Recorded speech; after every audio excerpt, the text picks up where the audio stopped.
Hello students, all of you welcome to your free education channel Pankaj Science 1.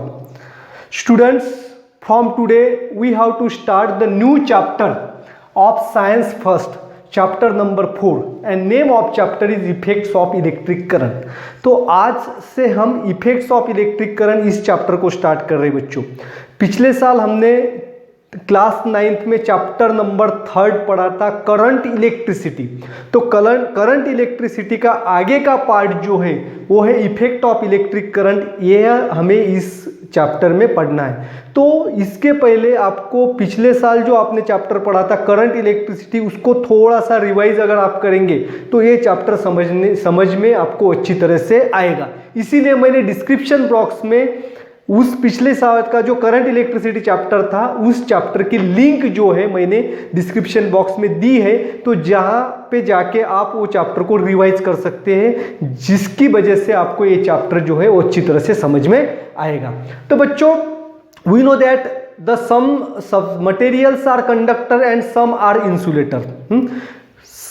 तो कुछ पदार्थ जो है जिसमें से इलेक्ट्रिक करंट फ्लो होता है उसे हम कंडक्टर कहते हैं, और जिसमें से इलेक्ट्रिक करंट फ्लो नहीं होता है उसे हम इंसुलेटर कहते हैं। Then tell me, how do we decides and a given material is a good conductor or is an insulator.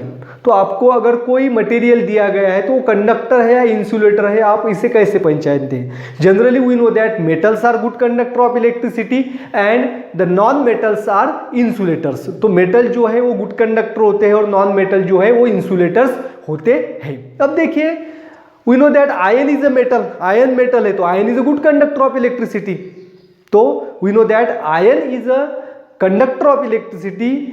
Then if we pick up a piece of the iron which is resting on the ground, we do not get the shock. अगर कोई जमीन पे अगर एक लोहे की चीज पड़ी हुई है, इसको अगर आप उठाएंगे तो आपको करंट लगता है? नहीं लगता है। We know that iron is a good conductor of electricity. अब इसमें इलेक्ट्रिक करंट क्यों नहीं है? अगर हम काम करेंगे, अगर हमारे घर में इलेक्ट्रिक करंट फ्लो हो रहा है तो वो वायर जो इसका इंसुलेशन अगर बाहर निकला है उसको अगर हाथ लगेंगे लगता है हमारा, तो उसमें करंट लगता है। लेकिन यहाँ पे इस आयन पीस से हमें करंट नहीं लगता है। तो ये सभी बातें हमने पिछले साल के वीडियो में पढ़ा है। जब तक हम कोई भी कंडक्टर के अगेंस्ट में पोटेंशियल डिफरेंस अप्लाई नहीं करते तब तक उसमें से इलेक्ट्रिक करंट फ्लो नहीं होता है। Until and unless the potential difference is applied across the conductor, the electric current flows through it. इसके बारे में हमने सभी जो है पिछले साल पढ़ा था। तो इलेक्ट्रिक करंट, इलेक्ट्रिसिटी दो प्रकार की होती है, static electricity and current electricity.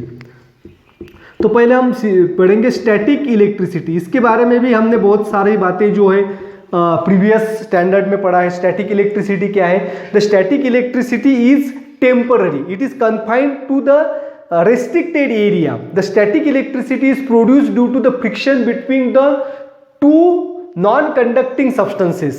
For example, अगर हम कोई भी पदार्थ जो है, कोई भी यानी कि नॉन कंडक्टिंग पदार्थ जो है, इसको अगर हम रब करते हैं तो उसमें वो पदार्थ चार्ज हो जाते हैं, जिसकी वजह से उसके ऊपर जो इलेक्ट्रिक करंट प्रोड्यूस होता है वो स्टैटिक इलेक्ट्रिसिटी इसे कहते हैं। फॉर एग्जांपल, अगर हम कोम को हमारे बालों के ऊपर रब करेंगे तो it can pick up the pieces of paper. तो वो क्या करता है, पेपर पीसेस उसकी तरफ अट्रैक्ट होते हैं क्योंकि वो कोम चार्ज होता है। कोम क्या होता है? चार्ज होता है। जब हम उसे रब करते हैं तो जब चार्ज होता है तो द मटेरियल्स इट में बी द पॉजिटिवली चार्ज और निगेटिवली चार्ज। तो पदार्थ एक तो पॉजिटिवली चार्ज होते हैं या निगेटिवली चार्ज होते हैं। तो चार्ज कैसे होता है? Due to the friction there occurs the transfer of negative charges from one object to another object and due to which there occurs the formation of charge.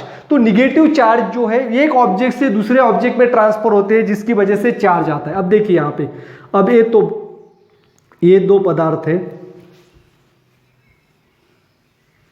इसमें देखिए it contains 4 positive and 4 negative, इसमें है 3 positive and 3 negative. जैसे कि हमने पहले एक question पूछा था, तो आयन पीस में से हमें शॉक क्यों नहीं लगता?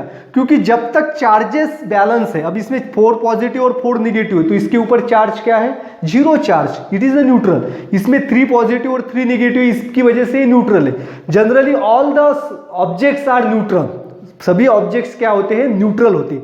अब इनको हम रब करेंगे तो रब करने की वजह से क्या होता है, suppose the negative charge, one negative charge is transfer from this material A to B.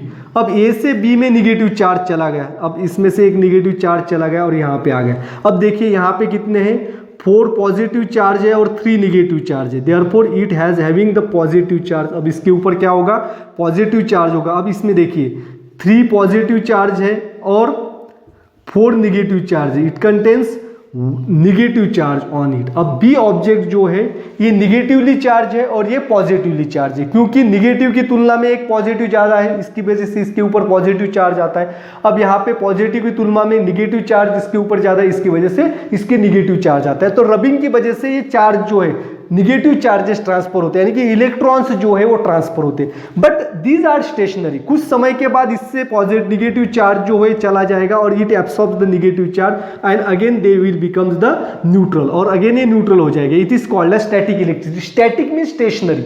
अब जो हिस्सा हमने रब किया था वही हिस्सा जो है वो चार्ज हो जाएगा, पूरा का पूरा। यहाँ पे चार्ज अगर हो जाएगा तो ये जो है इलेक्ट्रिसिटी यहाँ पे प्रोड्यूस होगी, तो ये इलेक्ट्रिसिटी इस पार्ट से इस पार्ट पे ट्रांसफर नहीं होती। तो जो ट्रांसफर होती है उसे कहते हैं हम करंट इलेक्ट्रिसिटी। क्या कहते हैं बच्चों, करंट इलेक्ट्रिसिटी। तो करंट इलेक्ट्रिसिटी के बारे में हमने पिछले साल पढ़ा था, क्लास 9 के चैप्टर में हमने पढ़ा था। करंट इलेक्ट्रिसिटी कैसे तैयार होती है, व्हेन द इलेक्ट्रिक करंट कैसे फ्लो होता है, तो electric current always flows from higher potential to lower potential. जैसे कि आप यहाँ पे फिगर में देख पा रहे हैं, तो electric current higher potential to lower potential transfer होता है। जैसे कि यहाँ पे पॉजिटिव जो है कंडक्टर ये हायर पोटेंशियल माना जाता है और निगेटिव कंडक्टर है लोअर कंडक्टर, और इलेक्ट्रिक करंट जो है पॉजिटिव टू निगेटिव फ्लो होता है। और एक्चुअली इलेक्ट्रॉन कैसे फ्लो होते हैं बच्चों, negative to positive.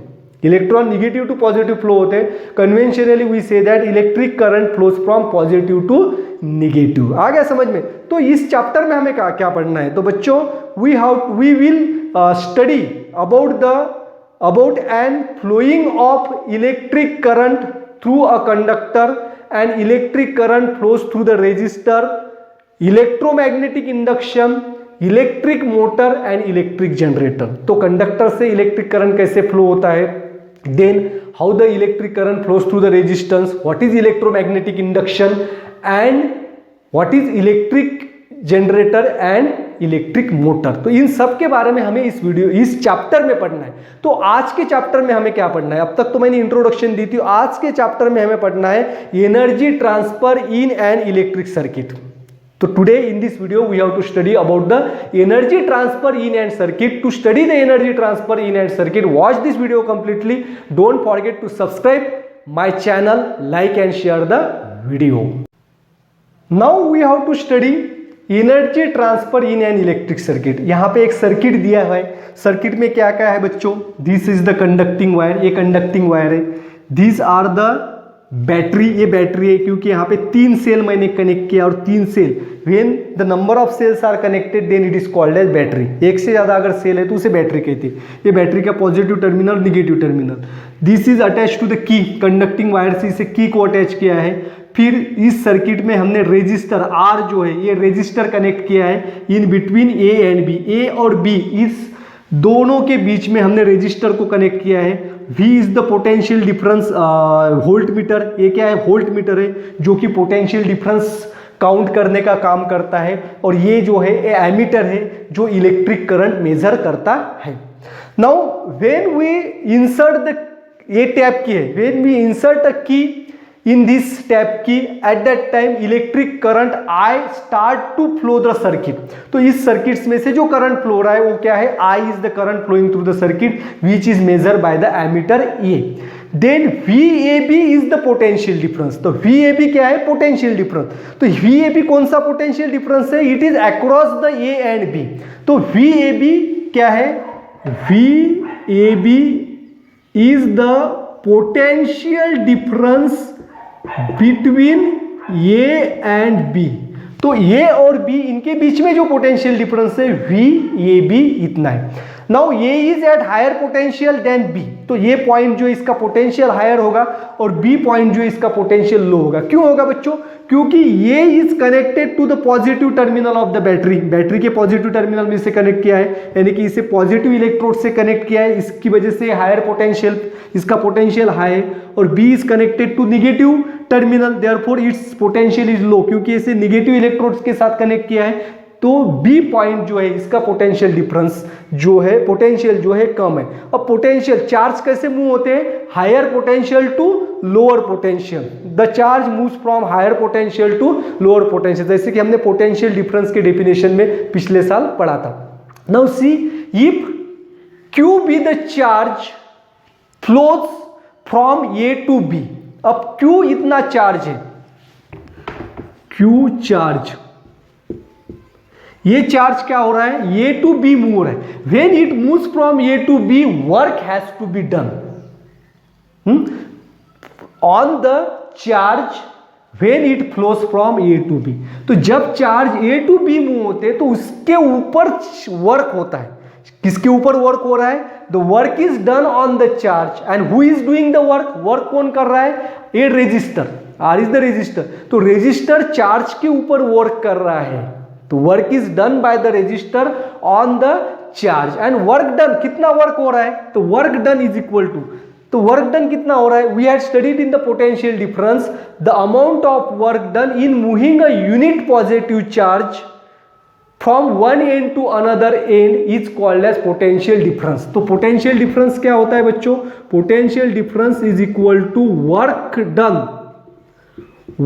Done in moving a unit charge. तो चार्ज मूव करने के लिए जितना वर्क होता है वो पोटेंशियल डिफरेंस।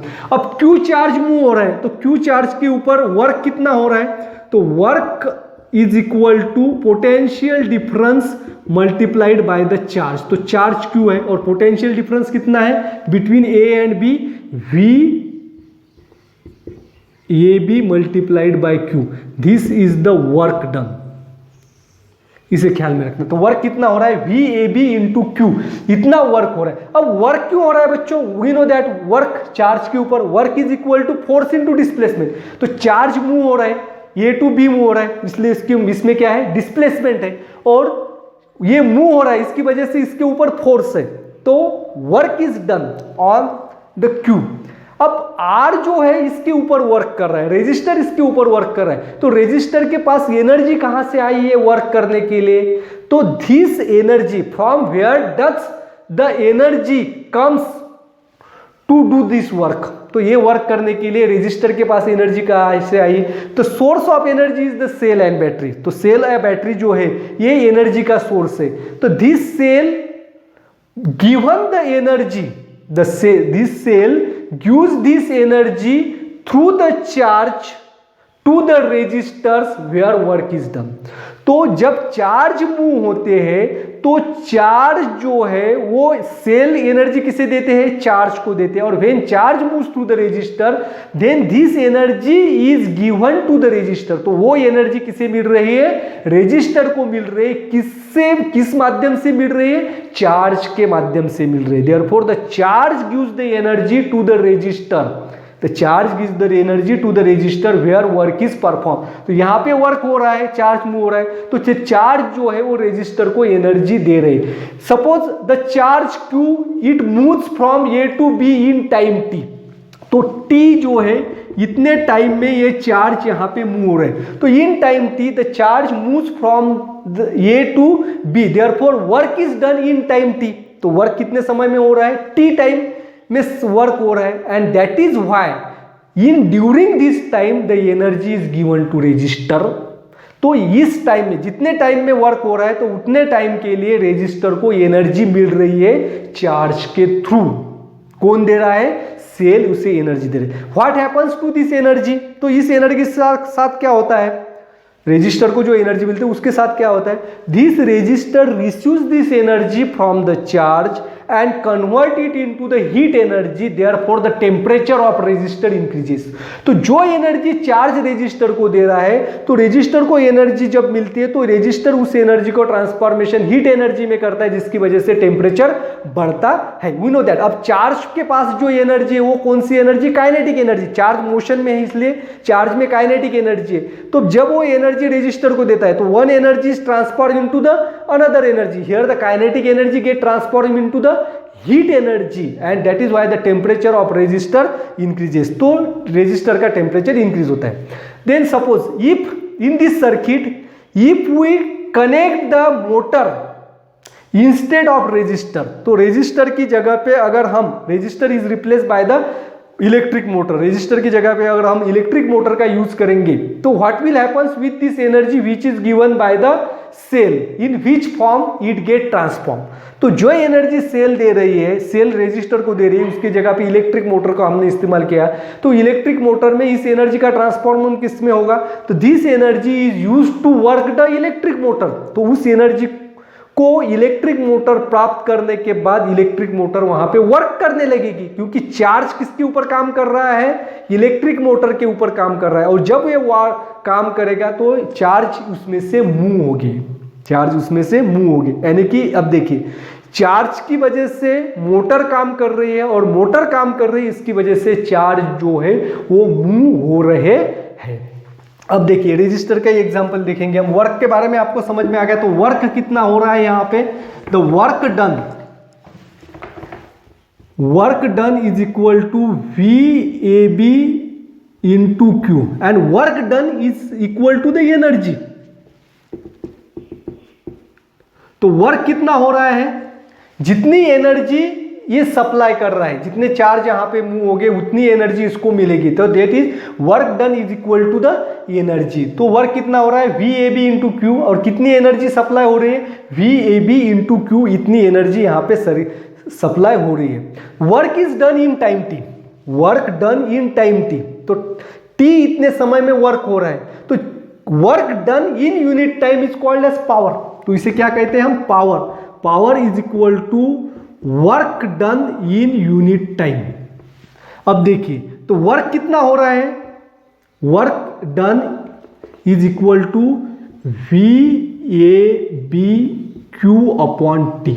अब देखिए, since Q upon T is equal to I यानी कि इलेक्ट्रिक करंट का फॉर्मूला क्या है? Q upon T is equal to the amount of charge flowing through the conductor in time T is called as electric current. तो Q upon T इसकी जगह पे हम I लिख सकते हैं। देयरफॉर मैं यहाँ पे लिखता हूँ। अब इक्वेशन थोड़ा सा बड़ा होने वाला है बच्चों। तो अब देखिए, P इज इक्वल टू क्या होगा? VAB and Q upon T means I। अब इसे हम कहेंगे इक्वेशन नंबर फर्स्ट। आ गया समझ में? अब देखिए, तो energy is provided by the cell, the energy is given by the cell in time T and the energy given to the resistor और the electric motor is equal to the power into time. तो कितनी energy उनको मिल रही है? It is equal to the power into time.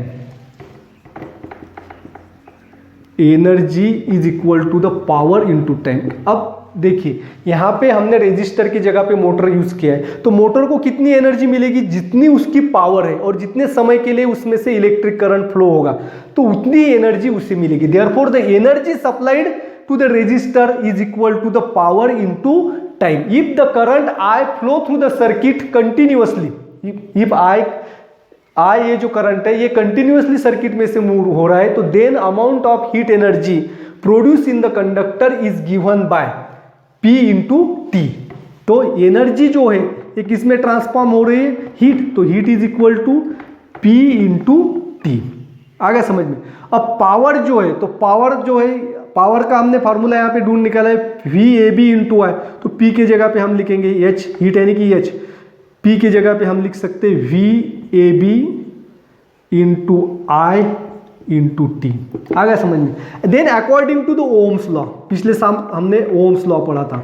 According to the Ohm's law, तो Ohm's law के अनुसार क्या होता है? V is equal to IR। यहाँ तो V क्या है? VAB। तो VAB is equal to IR. Now put these values of V in this equation. तो इस इक्वेशन के अंदर हम इस वैल्यू को डालेंगे by putting value of VAB in equation 2. तो हमें क्या मिलता है, H is equal to VAB की जगह पे रखना है ना, VAB की जगह पे IR, तो VAB की जगह पे IR then I into T. तो H इज इक्वल टू क्या होगा बच्चों, H is equal to I square R T. तो I into I square and R T, and this is the Joule's law. ये क्या है बच्चों, Joule's law of heating. H is equal to I square R T is called as Joule's law of heating. तो Joule's law क्या state करता है बच्चों, तो Joule's law states that, joules law stated that the quantity of heat generated in the conductor of resistance R when an electric current I flows through the conductor in time t is directly proportional to the square of electric current, resistance of the conductor and time for which the electric current flows through it. आ गया समझ में, and this is called as Joule's law. तो इसे कहते हैं Joule's law. तो conductor में हीट एनर्जी कितने प्रोड्यूस होगी, ये किसके ऊपर, ये डायरेक्टली प्रोपोर्शनल है square of electric current, resistor of the conductor and time for which the current flowing through it. तो हीट एनर्जी अगर करंट अगर बढ़ाएंगे तो हीट एनर्जी कौन से प्रोपोर्शन में तैयार होती है, स्क्वायर ऑफ इलेक्ट्रिक करंट. तो इलेक्ट्रिक करंट अगर हम बढ़ाएंगे तो हीट एनर्जी सबसे ज्यादा उसमें प्रोड्यूस होती है. तो यूनिट ऑफ पावर, अब पावर का यूनिट क्या है, अब ये जो है जूल जो है, तो यहाँ पे H is equal to I square R T. तो यहाँ पे हीट जो है इसका यूनिट हमें लेना पड़ेगा जूल. क्या लेना पड़ेगा, जूल लेना पड़ेगा. You know that unit of heat is calorie. तो इसे कैलोरी में ट्रांसफॉर्म कैसे कर सकते हैं, तो 1 joule is equal to 4.18 calorie. 1 joule is equal to कितना होता है, 4.18 calorie. Therefore 1 calorie is equal to कितना हो गया, 1/4.18 जूल. तो अब जूल की जगह पे हम ये लिखेंगे तो हमें यूनिट कैलोरी में मिलेंगे. तो H is equal to I square R T upon 4.18. अगर हम 4.18 से इसे हम डिवाइड करेंगे तो हमें यूनिट जो हीट का कैलोरी मिलेगा. Otherwise I square R T लेंगे तो यहाँ पे हीट का यूनिट क्या होता है, जूल होता है. आ गया समझ में बच्चों. अब देखेंगे यूनिट ऑफ पावर. पावर की यूनिट क्या है, यूनिट ऑफ पावर. तो पावर का फॉर्मूला हमें मिलता है, power is equal to V into I. V is the potential difference and I is the electric current. अब देखिए unit of power, unit of P. अब V यानी कि पोटेंशियल डिफरेंस. पोटेंशियल डिफरेंस का फॉर्मूला क्या है, work done W upon T, sorry work done in moving a unit charge that is W upon Q. और electric current I का formula क्या है, Q अपॉन T. अब देखिए W वर्क इसका यूनिट होता है जूल, चार्ज का यूनिट होता है कूलोम यानी कि C. अब Q जो है चार्ज इसका यूनिट है C और टाइम का यूनिट है second. C cancel. Therefore unit of power, unit of power is joule per second. But 1 joule per second is equal to 1 watt. Therefore power unit is watt. तो unit power का unit क्या है, VAT होता है. आ गया समझ में बच्चों. आप इसका एक बार स्क्रीनशॉट भी निकाल के रख सकते हैं. अब देखिए commercial unit of power. Power का कमर्शियल यूनिट क्या होता है. अब वैट जो है वो छोटा यूनिट होता है. 1 VAT is equal to 1 joule upon 1 second. It means that if the 1 joule of energy is utilized for 1 second, then the power is said to be 1 watt. तो 1 सेकंड के लिए 1 जूल इतनी एनर्जी अगर consume होती है तो 1 VAT इतनी power उस इंस्ट्रूमेंट की है, वो हम पहचान सकते हैं. तो अब देखिए 1 kilowatt, kilowatt is the larger unit. 1 kilowatt is equal to 1000 of watt. अब कमर्शियल यूनिट होता है kilowatt hour. Kilo watt our.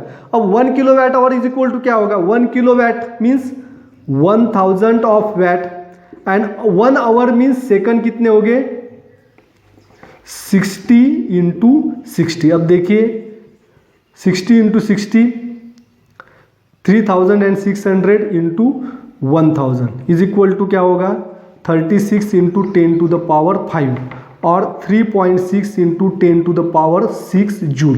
तो 1 kilo watt hour is equal to 3.6 into 10 to the power 6 joule. तो ये जो है किलो वैट आवर और joule में इसका जो है कंपैरिजन यहाँ पे दिया है। हमारे घर में जो इलेक्ट्रिसिटी का बिल आता है उसमें जो यूनिट्स होते हैं 1 unit means 1 kilo watt our.